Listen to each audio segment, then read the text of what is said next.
Owning a classic car does something subtle to the way you drive. At first, you think you're just learning how to keep an old machine alive, but somewhere along the way, without any formal training or advanced driving courses, your habits start to change, and oddly enough, they tend to make you a better driver. Even when you're back in something modern and sensible, here are 3 of them. The first habit is listening.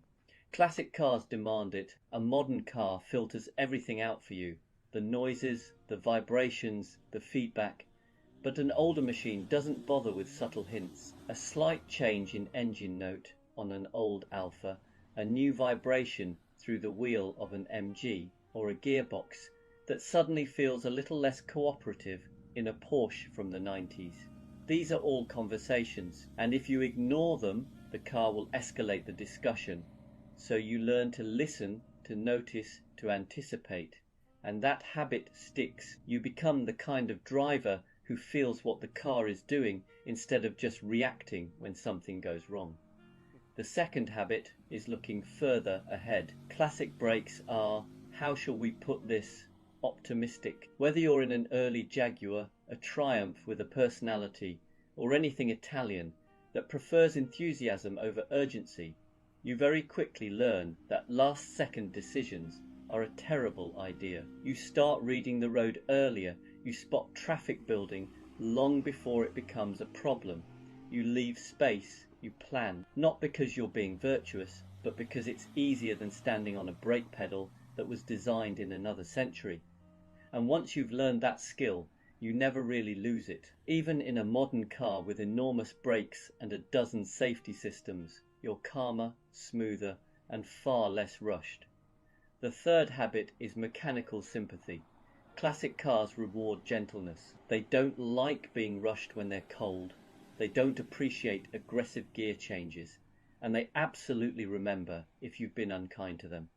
So you adapt, you warm things up properly, you shift more smoothly, you drive with intention rather than impatience. Whether it's a softly sprung French saloon, a slightly grumpy British roadster, or an air-cooled Porsche that prefers things done just so, you learn that respect goes a long way. And here's the interesting part, that mindset transfers. You drive modern cars more smoothly, you waste less energy, you feel less stressed, you arrive more relaxed, even if you didn't arrive any faster. So yes, classic cars leak, rattle, and occasionally test your commitment to the hobby, but in return, they quietly train you to be more attentive, more patient, and more aware behind the wheel. Not bad for something with no driver aids, questionable reliability, and an owner's manual that assumes you already know what you're doing. Sometimes the best driving lessons don't come from technology. They come from old machines that simply ask you to pay attention.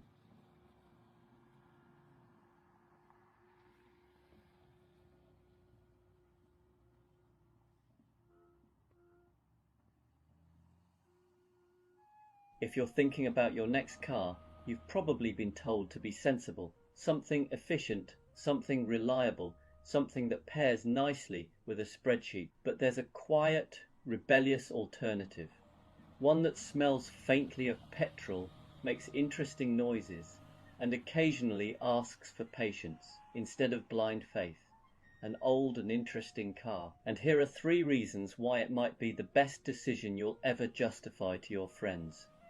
Reason 1. Old cars have personality. Modern cars are very good, almost suspiciously good. They start every time, isolate you from the outside world, and politely beep if you look like you're having a thought of your own. An older car doesn't do that. It communicates differently. A classic Alfa will tell you how it's feeling through the steering wheel. An MG might rise up theatrically before it's ready to leave. A classic Rolls-Royce won't just go around a corner, it will discuss it with you first. You don't just drive these cars, you negotiate with them, and somehow that makes every journey more memorable. Reason 2. Old cars make ordinary moments feel special. A trip to the shops in a modern car is an administrative task. In something older, it becomes an event. You park a classic Mini or an old Mercedes, and suddenly strangers want to talk to you. People smile. Someone tells you they had one, just like that in 1988 and regrets selling it every day since. Old cars turn errands into stories. They slow you down just enough to notice where you are, what you're doing, and why you bothered leaving the house in the first place. Reason 3. Old cars teach you useful life skills, patience, listening, improvisation, carrying a small but emotionally significant collection of tools. An old Volkswagen or Alfa doesn't break to punish you. It breaks to teach you humility. It encourages you to understand how things work, or at least to develop a healthy relationship with your local mechanic. More importantly, old cars cure you of the illusion that everything should be instant and perfect. They remind you that progress isn't always about speed. Sometimes it's about connection. Now, are old cars practical? Not always. Are they efficient? Rarely. Will they test your optimism at inconvenient moments? Absolutely, but they give you something modern cars can't, a sense of involvement. A feeling that you're part of the process, not just cargo being moved from one place to another. So if you're choosing your next car, maybe don't ask what's fastest, newest, or most sensible. Ask what will make you smile on a quiet road. What will turn a normal day into a small adventure? What will still be interesting long after the novelty wears off? Because life is already efficient enough. Your car doesn't need to be.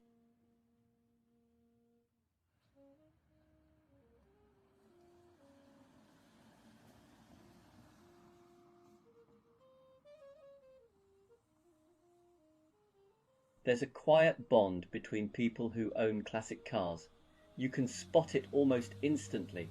It's not about money or performance figures or even good taste, although we like to pretend it is. It's about shared experiences that make absolutely no sense to anyone else. And there are 3 in particular that only classic car owners truly understand. The first is this: the key turn moment. Modern cars start when you ask them to. Classic cars consider it. There's always a pause, a half second, where the engine thinks about its life choices. You turn the key in an old Alfa Romeo or a Triumph, and you listen, not casually, but with the focus of a bomb disposal expert. Is that a healthy crank? Is that a confident cough? Or is that the sound of today being one of those days?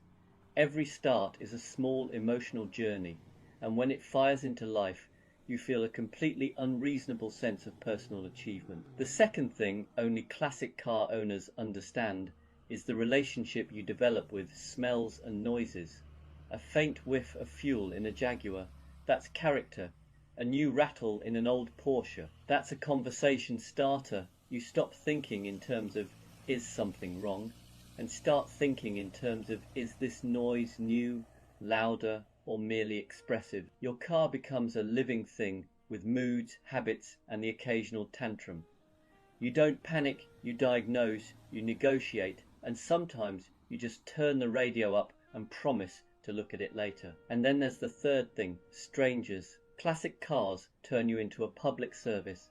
Petrol stations become social events. Someone will always say, I used to have one of those, even when it's a Renault they very clearly never owned. People will tell you about their uncle's MG, their neighbour's Volvo, or the one that got away in 1987. You'll nod, smile, and listen, because you're part of a rolling museum now, whether you like it or not.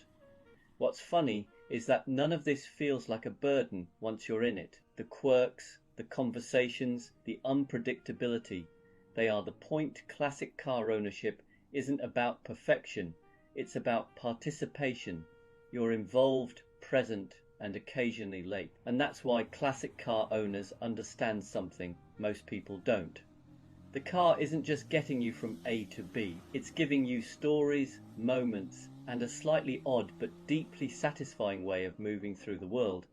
You don't just own a classic car, you enter into an agreement, and somehow, despite everything, you're always happy you did.